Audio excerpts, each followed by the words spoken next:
संभल में तनाव है। कल अलविदा जुमा है और उसे लेकर प्रशासन की तैयारियां जोर शोर से चल रही हैं। रमजान के आखिरी जुमे पर शांति व्यवस्था कायम रखने के लिए पुलिस अलर्ट पर है और इससे पहले आपको संभल के पूरे हालात पर जानकारी दें, आपको बताते हैं कि संभल से जुड़ी हुई 4 बड़ी खबरें क्या क्या हैं। तो कल जो है अलविदा नमाज है, इसको लेकर पहले ही तैयारियां हैं। हमने बीते कुछ समय से देखा है कि जो संभल है वो चर्चाओं में रहा है और वहां पर सुरक्षा चाक चौबंद पहले भी रही है और एक बार फिर से जवान फ्लैग मार्च करते हुए दिखाई दिए। वहीं जफर अली मामले पर भी सुनवाई है और बर्ख 8 अप्रैल को पुलिस के सामने हाजिर होंगे, पूछताछ उनसे होगी। अब आपको देते हैं बड़ी खबर। यूपी के संभल में संवेदनशील माहौल को देखते हुए आगामी ईद, अलविदा जुम्मा, नवरात्रि और रामनवमी को लेकर पीस कमेटी की बड़ी बैठक हुई है। पीस कमेटी की बैठक हुई है जहां प्रशासन ने साफ साफ कहा कि सभी त्योहार परंपरागत तरीके से शांतिपूर्ण माहौल में संपन्न करवाए जाएंगे। इस दौरान अधिकारियों ने मुस्लिम पक्ष से कह दिया कि इस बार छत पर नमाज पढ़ने की मनाही होगी। छत पर नमाज पढ़ने की मनाही होगी, ये बड़ी खबर आपको दे दें। सड़कों पर भी नमाज पढ़ना मना होगा। और पुलिस ने कल पीस कमेटी की बैठक में कह दिया कि केवल ईदगाह स्थल और मस्जिदों के भीतर ही अलविदा जुमे की नमाज पढ़ी जाएगी, छत पर भी नहीं। किसी को भी गलत तरीके से नमाज अदा करने नहीं दी जाएगी। समर्थ श्रीवास्तव हमारे संवाददाता खबर पर ज्यादा जानकारी देंगे। समर्थ, छतों पर नमाज पढ़ने से क्यों रोका जा रहा है? प्रशासन की इसके पीछे क्या दलील है? राजीव, देखिए, क्योंकि अब नवरात्रि भी शुरू हो रही है रविवार से और उससे पहले जो कल की जुम्मे की नमाज है वो बहुत अहम होने वाली है। उसके बाद ईद आनी है। इसको लेकर कल एक पीस कमेटी की बैठक बुलाई गई थी जिसमें हिंदू और मुस्लिम दोनों ही समुदाय के वरिष्ठ लोगों को बुलाया गया था और एक बात साफ की गई थी कि जुम्मे की नमाज जो है वो सड़कों पर नहीं होगी और जो छतें हैं वहाँ पर नहीं होगी। इसके अलावा ये भी पुलिस के द्वारा साफ किया गया कि जो भी दंगे में इन्वॉल्व लोग थे, हमने केवल उन्हीं लोगों को इसमें पकड़ा है।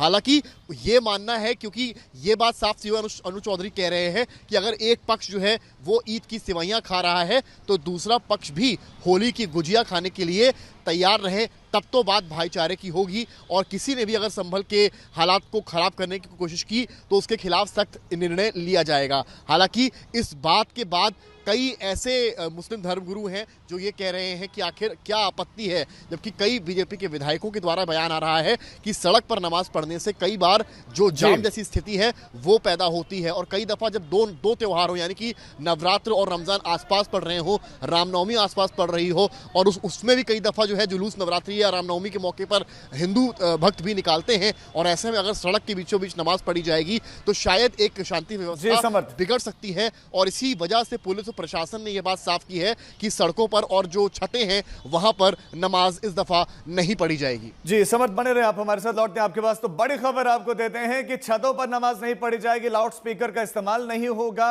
सड़कों पर नमाज नहीं पढ़ी जाएगी। और इस पर अब विपक्ष के निशाने पर आ गए हैं यूपी की योगी सरकार। अलविदा जुमे की नमाज को लेकर सुरक्षा सख्त है और कुछ नियम भी लगाए गए हैं कि भाई इस बार घरों की छतों पर भी नमाज नहीं होगी।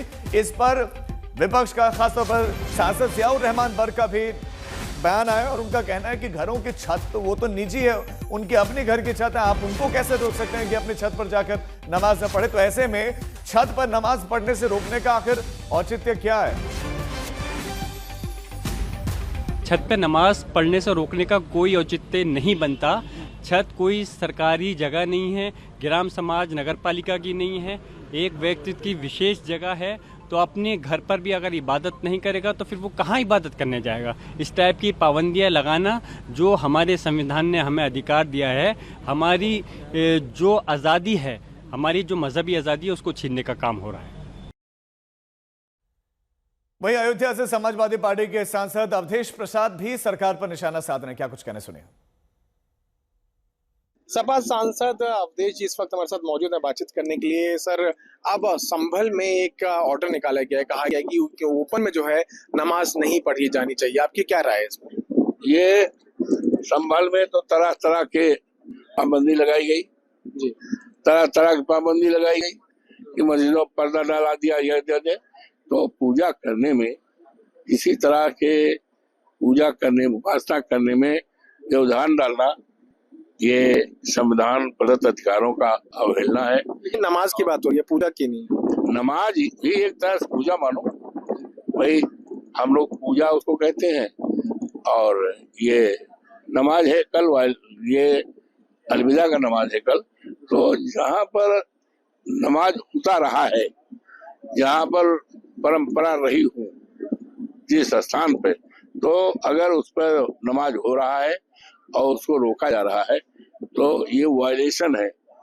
जो अधिकार है धर्म के आधार पर उपासना करना, तो उसमें हस्तक्षेप करना ये वायलेशन है। क्यों आपको लग रहा है कि इस तरह का ऑर्डर निकाला गया? क्यों आपको लग रहा है? अब ये तो सरकार जाने क्यों निकाला जा रहा है, सरकार क्या सोच रही है, सरकार के मन में क्या है। सरकार का ये कहना है कि जो मुकर्रर जगह है वहीं पर नमाज हो। और जो परंपरागत जहाँ पर नमाज होता रहा है वहाँ पर रोक लगाना उचित नहीं है।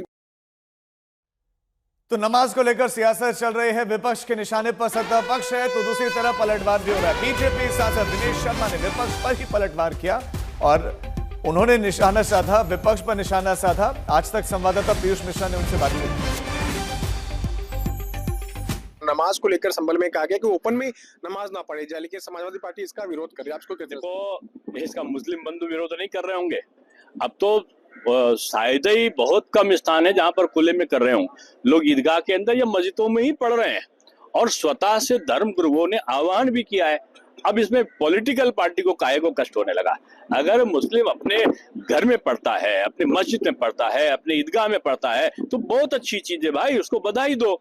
आपको पेट में दर्द काहे को हो रहा है? तो संभल का विषय, प्रशासन के कुछ नियम कि आप नमाज पढ़ेंगे लेकिन घर पर पढ़ेंगे, भीतर छत पर भी नहीं पढ़ सकते आप, या तो मस्जिद में चाहे वहां पर या ईदगाहों पर जाकर ही नमाज पढ़ सकते हैं। वहीं पीस कमेटी के साथ बैठक हुई है और पीस कमेटी की बैठक के दौरान डिप्टी स्पीकर चौधरी ने कहा है कि संभल हिंसा में अभी तक जिन लोगों को गिरफ्तार किया गया है उन लोगों को पूरे सबूत के साथ गिरफ्तार किया गया। जो सीओ है वहां के, उनका भी बयान आ गया। अनुज चौधरी का बयान पहले भी चर्चाओं में था और एक बार फिर उन्होंने बयान दिया और कहा कि जिन लोगों की गिरफ्तारी हुई है सबूत के साथ गिरफ्तार किया गया। उन्होंने दोहराया कि हम केवल इतना चाहते हैं कि शांति व्यवस्था भंग नहीं होनी चाहिए। सभी समुदाय के लोग इस बैठक में मौजूद थे। अनुज चौधरी ने इसमें कहा कि अगर ईद की सेवैयां खिलाना चाहते हैं तो आपको भुजिया भी खानी पड़ेगी।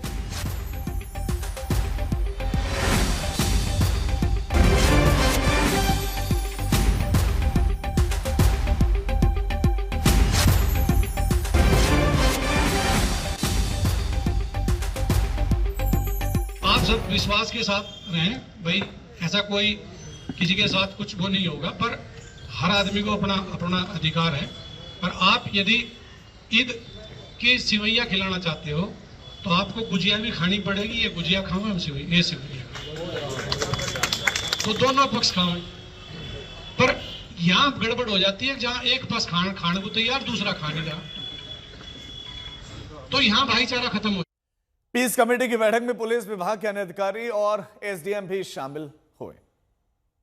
कोतवाली संभल परिसर में आज शांति समिति की बैठक की गई, जिसमें सभी वर्गों और धर्मों के लोग उपस्थित थे। उन्हें स्पष्ट रूप से अवगत कराया गया और सुनिश्चित किया गया है कि मस्जिद एवं ईदगाह के अंदर ही नमाज अदा की जाएगी और परिसर के बाहर सड़क पर कोई भी नमाज अदा नहीं की जाएगी और सड़क पर लोग बैठकर नमाज अदा नहीं करेंगे। और साथ ही बिजली पानी की कुछ समस्याओं के बारे में भी उनके द्वारा अवगत कराया गया है, जिन्हें भी समय रहते हुए पूर्ण करा लिया जाएगा और किसी के द्वारा अन्य कोई समस्या प्रकट नहीं की गई है।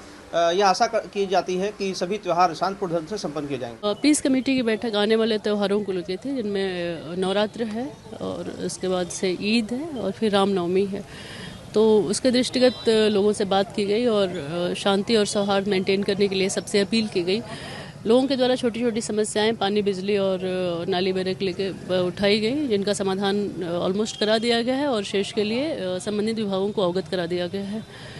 इसके अलावा नमाज के लिए निर्देशित कर दिया गया कि सड़कों पर नहीं पढ़ी जाएगी और उस पर लोग सहमत भी हैं।